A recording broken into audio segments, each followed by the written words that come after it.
Pemirsa, kita menuju Bursa Efek Indonesia untuk melihat penutupan perdagangan bersama Anggita Wulandewi dan juru kamera Ade Suherman.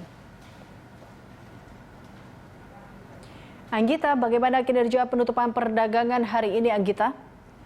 Eliza, menjelang beberapa menit penutupan perdagangan sesi terakhir di hari Jumat, IHSG masih mengalami pelemahan berkisar 0,40% hingga 0,50%. Merosotnya pergerakan IHSG hari ini disebabkan oleh sentimen melesatnya yield obligasi tenor 10 tahun Amerika Serikat yang dipicu oleh pandangan dovish dari The Fed.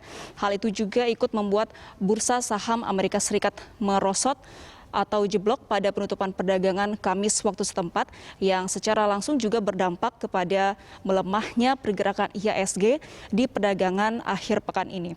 Sementara itu untuk pergerakan IHSG sejak pagi tadi perdagangan sesi 1 hingga saat ini menjelang penutupan perdagangan, IHSG menyentuh level tertingginya di angka 6.346 dan level terendah di posisi 6.307. Kita melihat ke papan untuk penutupan IHSG sesi terakhir hari ini. Saat ini IHSG berada pada posisi atau level 6.322,49 basis poin, melemah 0,40% atau 25,34 basis poin dengan volume perdagangan yang saat ini datanya masih terus diperbarui. Tercatat sejak sesi 1 hingga sesi terakhir ada sebanyak 18 juta lembar saham yang diperdagangkan. Ya, baru saja untuk level IHSG mengalami pembaruan data, IHSG berhasil ditutup di zona hijau dengan penguatan tipis 0,13% atau 8,33 basis poin ke level 6.356,16. Untuk nilai transaksi sendiri di perdagangan hari ini mencapai 12 triliun rupiah dengan frekuensi transaksi sebanyak 1 juta kali transaksi. Untuk posisi IHSG ini sendiri dalam seminggu tercatat IHSG mengalami penguatan sebesar 0,03%. Eliza.